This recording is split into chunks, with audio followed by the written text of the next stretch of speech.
Jennifer, I always finish off the show by offering my guests 3 wishes, which I have no power to grant. But wish number one, Come on, John. What's your wish for South African women who've been raped?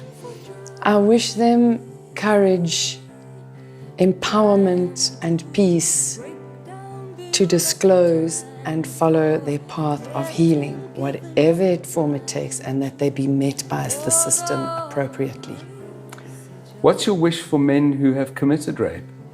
I wish them to be healed. I wish them to have the dignity of ownership of their transgression, the capacity to ask for forgiveness, and to make appropriate reparation and start again. And Jennifer, what's your wish for yourself? That I can live my life ferociously, honestly, fearlessly, joyfully, happily, in celebration of the gift of it. Yeah. Jennifer Ferguson, thanks for sharing time with us. I know this. Well, folk, 6.5 years have elapsed since John Perlman interviewed Jennifer Ferguson, and there have been developments. If you've been watching the news, Danny Jordaan has now been arrested and charged with fraud and corruption. Well, I've invited Jennifer to participate on this, my latest Elitia dialogue with witness bearers, to reflect back on those 6 years and to give us some sense of that, whether those wishes have been fulfilled in her life. Certainly, as I've interacted with her on Facebook and as a friend, got to know, she really does manifest in herself a lot of that sense of joy and living life to life and not being in any way a victim, and somebody who is an inspiration to so many people. And I've got her to ask to just share some ideas, thoughts and reflections on her life because of all the people that I'm in touch with and trying to support through their ordeals of being witness bearers to gross injustice. So, Jennifer, welcome. You've no idea I've been looking forward to this.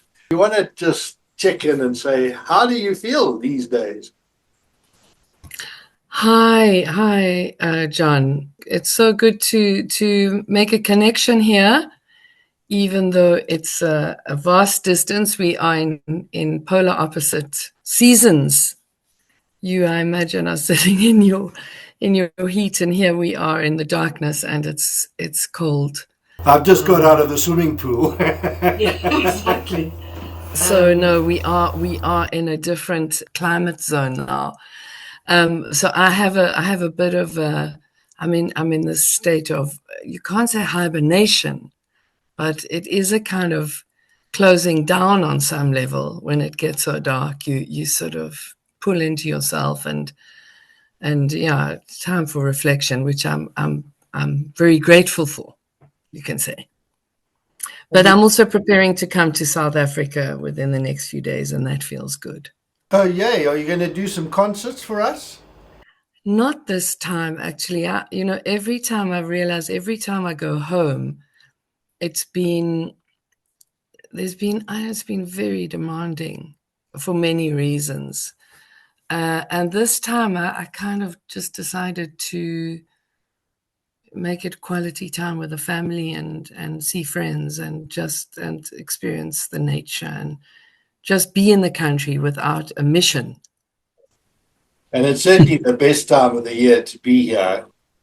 Jennifer, this news, let me just frame it a little bit more by saying that when I heard of what had happened and you came out so strongly about the fact that you had been raped when the Me Too movement was at work, I felt a particular burden as a male, as part of the privileged people that have this presumption that because we are, our gender and our race entitles us. And have, as a social worker all my life, been seeking to change that. And your courage and boldness in coming forth, particularly in that you came out to name, but not to shame. And we get a lot of sense of self-righteous satisfaction when we name and shame. But you offered an attitude of saying, Danny, let's talk. Let's put this behind us. Let's put it in the past. He spurned you for that option. He chose his own path. And now, 6.5 years later, many people say, karma's a bitch. It's going to get you in the end. One of my friends, Alistair McIntosh, when I counsel with him with this, he's a Quaker pacifist from the Scottish Hebridean Islands. And if you know Alistair, he's an extraordinary man. He said he was reflecting on Raymond Panikkar, who that Jesuit Hindu mystic, who said, yeah. And he said, Panikkar said, forgiveness breaks the law of karma. And I've been pondering that, and I'd want to you react to that too. Reflect a little bit about that whole experience, because you offered forgiveness, because many people say, well, so what? Let's really go back to the old name and shame game. I mean, if we condemn, we create a sort of betrayal of our shared humanity. And I keep sort of saying that, for myself as well, because the tendency, of course, is there has to be consequences to actions and choices. And this thing of, naming and shaming, the wave of Me Too on some level became like a conduit for voicing, for saying the unsayable, and for voicing what had been often, I think, for the majority of women, this very complex terrain where somehow you feel, it is in the realm of the hidden. It's something you keep inside.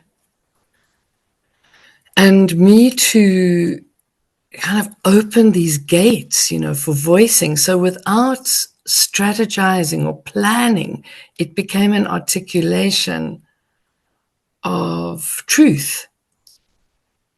And you could say foolishly, because, you could be sued for character assassination. There was all this kind of stuff that you could be walking into. There was a kind of, in my defenselessness, I stand in my truth. Truth is naked. I don't, and these images, I think of this wonderful, that one of the strongest images from the struggle, I think, comes from one of the Tembisa. I'm not sure which township it was, but it was a dawn raid on a really cold June morning into a shack area, sort of informal settlement. And these bulldozers appeared, and this must have been mid-'80s, maybe early '80s, to just bulldoze down homes, sanctuaries, just symbols of some kind of small, threadbare safety for people, for the poor. And the women in this freezing cold, facing these bulldozers, just took off their clothes. They just stripped. And they stood in front of the bulldozers with just their naked bodies. And that act of exposure, in a way, of complete vulnerability, becomes so powerful that, the men around there, it was, they couldn't look at the women. It was, the desperation of it was so confrontational, but it was completely passive. It didn't do anything except stand. And I feel these are the kind of, it's the space of accessing a truth that doesn't ask any defense, in a way. And I feel in some way, when the utterance comes from that kind of place, it's very strong.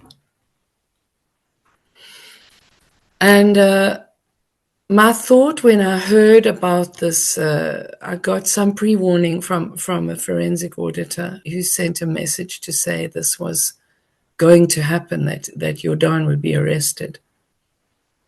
I thought, but I sort of checked, am I feeling a sense of schadenfreude? Am I, it's like, yes, that feeling. But it wasn't. It was kind of like I said, the earlier interview with the Daily Maverick to Janet Hurd. I had this feeling sort of, when I heard that they'd actually arrested him, this feeling of my heart that had been burdened, you could say, 6.5 years. It's shocking for me to think of this time lapse. I didn't realize that so much time has gone by, but it was like my heart stretched, it was like a release, but there was pain in it, real. And then there was a thank you, and the thank you, it wasn't the wheel of karma, but in that moment I could say thank you to divine justice. Because our man-made systems for justice are fallible and flawed and don't always triumph. So where do we stand really? You need to surrender, and even though you don't wish harm on another being, there are consequences, and especially if that being is a perpetrator, and even a serial perpetrator, and a serial liar, then there has to be, something has to shift. And I feel the irony in this epic story, because it is a bit epic, as we were speaking earlier when you defined, these sort of like these, it has kind of saga proportions, but that he miscalculates the place that he kind of leaves an error where the hawk raid can find something is this place where he lied to construct some kind of defense of where he knew he was guilty. And this, as you say, is following a refusal to meet an offer for mediated restorative justice process. He just ignored it. There were conversations happening with his wife, whom I've never met, but I believe that she's a pastor. I don't know if they're still married, but there was some kind of dialogue going, but he was not interested. Because I think restorative justice does demand truth. You have to come forward. You can't come forward into restorative justice if there's a defended position of denial. And I think that's where it's a kind of sensitive process, and it needs like the family's engagement or the community's engagement. If SAFA, this is the interesting thing, if SAFA had distanced themselves from him instead of clustering around to defend him, if they had distanced themselves from him, they could have also maybe made space for, let's see, can we talk this through? But because it became a kind of a wall of denial, and unfortunately a kind of a manifestation of toxic masculinity in a collective sense. Yeah. But also, if the ANC, now I'm the ANC, but not we're an ANC member and Member of Parliament. But let me tell you something which you might not know. I mean, what really shocked me and what really got my suspicions up when the thing happened is that immediately he went on a whole publicity offensive and hired a black female lawyer, Mamodupi Mohala, who very cleverly was able to present this thing, say, we'll meet him in court, all the rest. Now, again, this isn't to shame Mamodupi Mohala. No. Found herself, not long thereafter, in the Estate Agents Affairs Board. They call it something else now, where she was appointed and deployed as a black woman to a CEO. And one of the whistleblowers in our whistleblower support group found herself being a subordinate to Mamodupi Mohala and found all sorts of irregularities and blew the whistle on her. She found herself disciplined, being fired, suspended, drummed out of the organization, and left basically, and she and her family, her husband, isolated, marginalized from getting contracts. And then her husband is a consultant. He couldn't get jobs. He was suddenly frozen out. Fortunately, justice has now been done there too. She's been fired. But there's been no restorative justice for my whistleblower friend. That's the daily stories that I hear every day when people come to me and they're suffering this retaliation and this dreadful sense that power mongers are just so trying to hold on to it at every lever to suffocate it. And I guess this what I'm wanting to come out of this thing to say, if Mamodupi Mohala sees this and anybody else that's in that position, a call to conscience. For goodness sake, it's going to unravel eventually. The only question is how much harm's done. How much collateral damage do people suffer as a consequence? So that's really, in a sense, let me calm off my hobby horse now and give it over back to you and say, how do you help me in my spiritual path here? Because I find it soul destroying to actually have to hear these narratives day in and day out. I mean, I think this, historically we can, the sort of righteous on earth, we don't always triumph sort of on earth.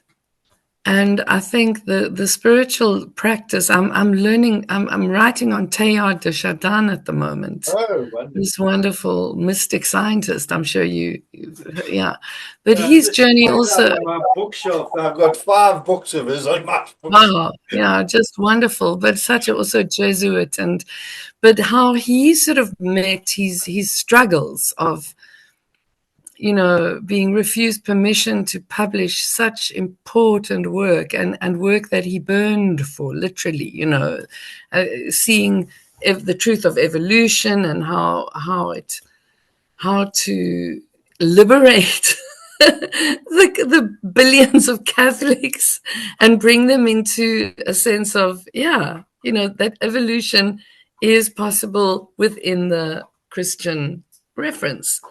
And having made this beautiful thing, but in any case, his struggle and the censorship that he faced throughout his life, so much so that he couldn't publish during his lifetime.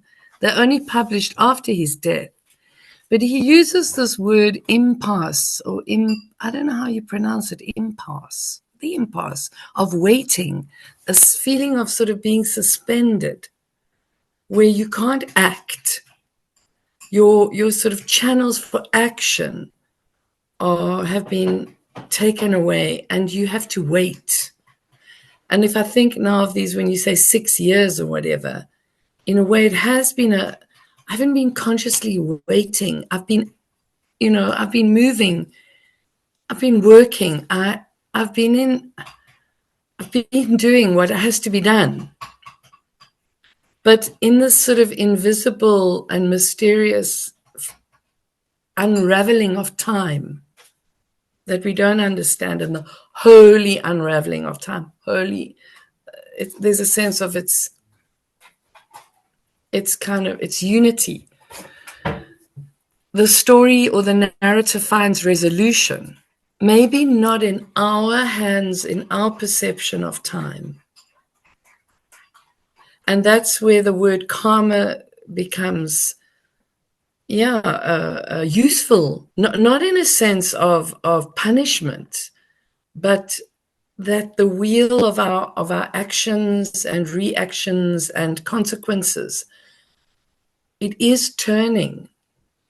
And what we are aspiring for really is not so much the punishment, but the learning. The learning. So Danny Jordaan would be a grand teacher if he had to take ownership of his misdemeanors. He could be a grand and potent example, exemplary leader for our youth especially. If he had to come forward and say, I have this thing in myself, I find it so hard to live with and to control. I'm ashamed of it.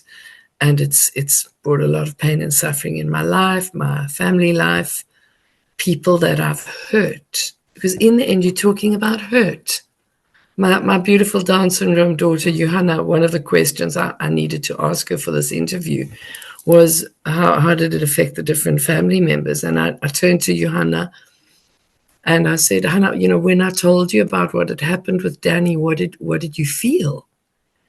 And she just leaned out her hand and she just reached out to me, touched me, and she said, Mom, I don't want anybody to hurt you.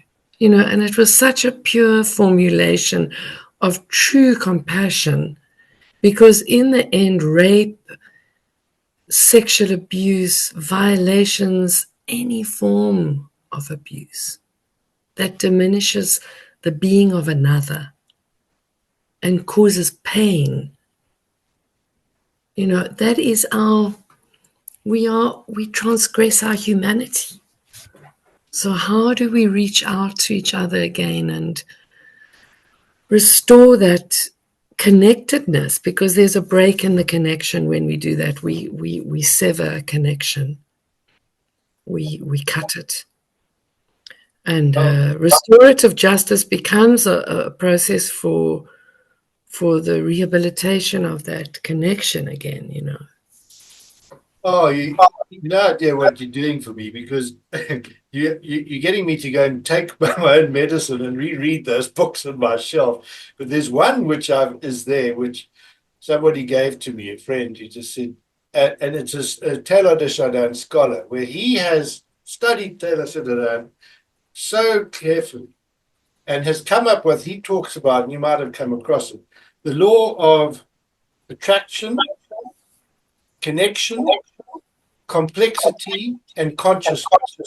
And he articulates this as being a universal law of how human society and the cosmos is evolving.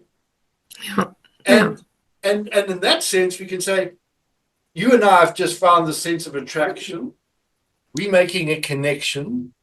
But the complexity thing is what basically frustrates, because I think there's almost like a counter law which says that the law of distraction or of repulsion, of disconnection, of simplification, and of stupidity at the end of it all, of madness. And you talk about Donald Trump and people like that. And again, we're not putting them up as being scapegoats for all the rest. We're saying that's what happens when you think you've got the power, and the power is enough for you to deal with the complexity. You're going to resolve it all. You can handle the consequences, put out a good narrative, get a big PR firm, manage your reputation, and bribe a few officials, and you're going to, you'll get out all right. You've managed it. It doesn't work. But I've got a video which I'm going to refer people to, where I had an interview with two environmental activists reflecting exactly that law. So, no, but thank you.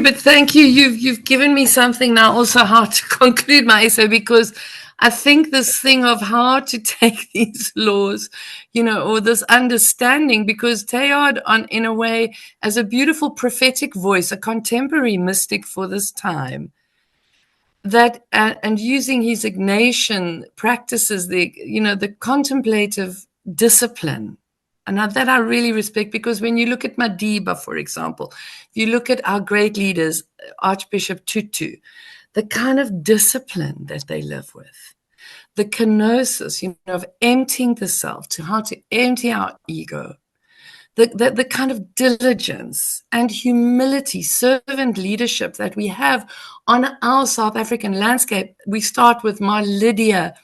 Oh, what was this wonderful woman who, I served with her in Parliament. She hadn't been to school. So here's this woman leader who is unlearned, but of such a wealth of wisdom and courage and lived experience, a master. And South Africa is filled with these kind of people. That. This is South Africa. This is maybe my great home longing, in a way, is that on the pavements, you meet people that are of such refined spiritual depth, a capacity for kindness, for generosity, for just simple connectedness, that in many of the wealthier countries, the privileged, the educated, ego-driven societies, that is lost. So South Africa's richness, and that's maybe where, just to get to this point of leadership that betrays. Because I mentioned in this article, I speak of Rampant Zuma, we've got a whole long list of men and women that collude sometimes. That women that collude. But that thing of I didn't struggle to be poor, that Tony Yengeni sad kind of T-shirt, I didn't struggle to be poor. So out of this coupling of trauma, and Dr. Terry Sacco, Professor William Gqeberha, there's been conversations, it's happening now, talking about trauma, collective trauma that kind of entitles itself to corruption, to behavior that diminishes and destroys, because I didn't struggle to feel guilty. I didn't struggle to not be entitled to this. I'm entitled. I didn't struggle to not be entitled.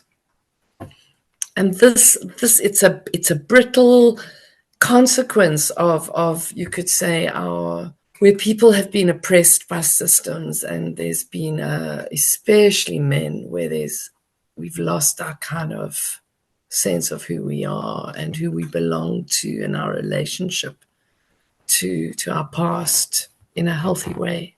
Your experience as a member of Parliament, there's one last thing that I really want to draw on your wisdom and experience there. Now, I mean, you're remembered for many things, your music, your extraordinary, voice, all the rest.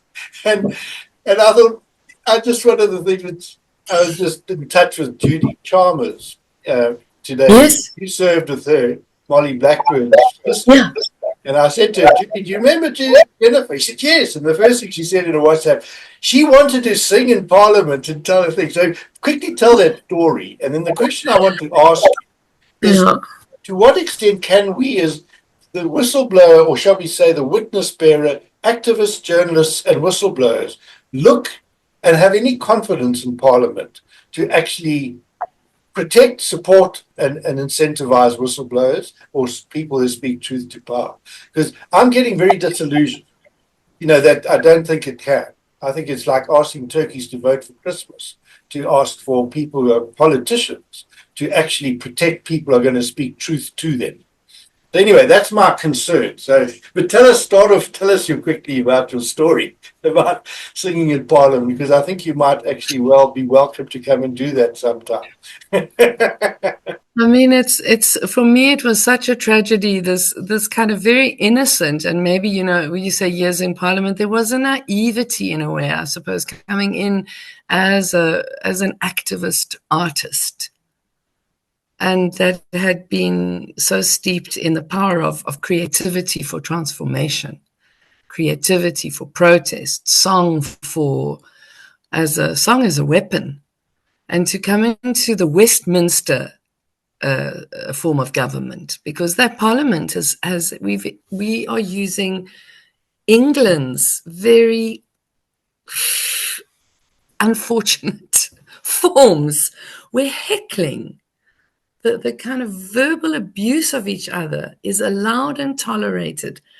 But to sing a song of praise when Mandela enters Parliament for the first time and all the comrades you watch this wave of, naturally we would sing, and then it's, shh, don't sing.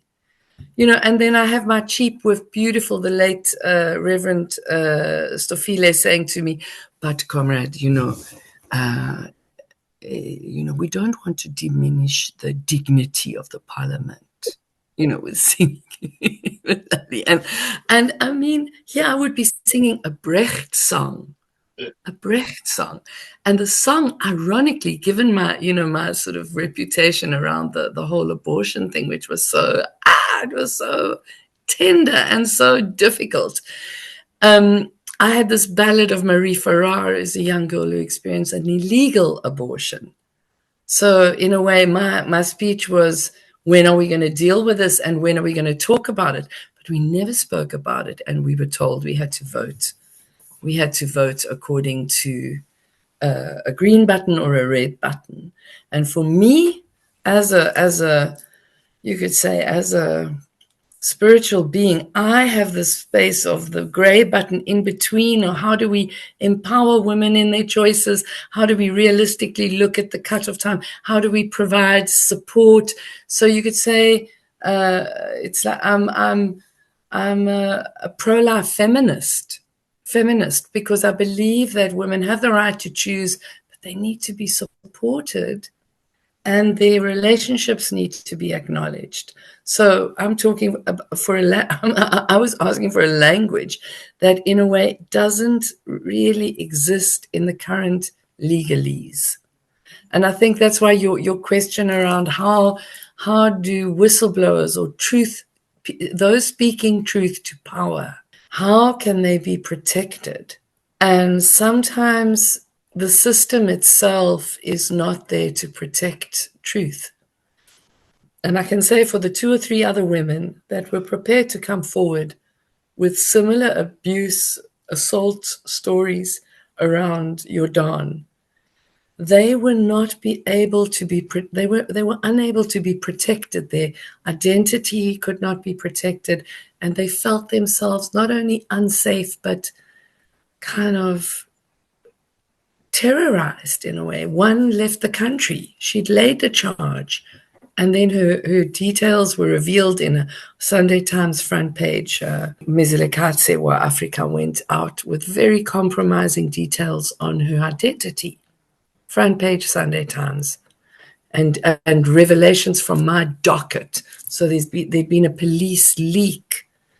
And of course, she was terrified. And the other woman she was very afraid. She was in a potentially compromising situation. And so how do we protect those that long to speak the truth or feel they have to speak the truth?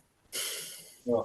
We have to tune into conscience, and trust. If I didn't have a sense of something bigger than me, a power bigger than me, I couldn't do the work that I do. I couldn't live my life, really, if I didn't have a sense of there is, whether we call it divine love, whether we call it the nameless, whether we call it God, Allah, whatever, the beloved, whatever we want to, but the flow of life, Omega Point, Cosmic Christ, there's so many, the nameless, but that there's a flow, a tide of evolution that is moving. And things change, and I want to be on the radiant side of my life. I want light. I don't want darkness. I want to stand up straight. I don't want to bend my spine. I want to feel healthy. I don't want to get cancer. So maybe I've got to go into these places. Sometimes I've got to be who I'm not in order to be who I am. From Conversations with God. Beautiful Neil Donald Walsh quote that. Sometimes you have to be who you're not in order to be who you are. Oh, so powerful. Move from the heart. We got to stop. But moving the heart to the head gets, in some ways, people say, just let's stay with it. Let's just meditate and reflect on it. John Perlman asked you what your wishes were. And I'd want to end in saying, what is your prayer for us going forward?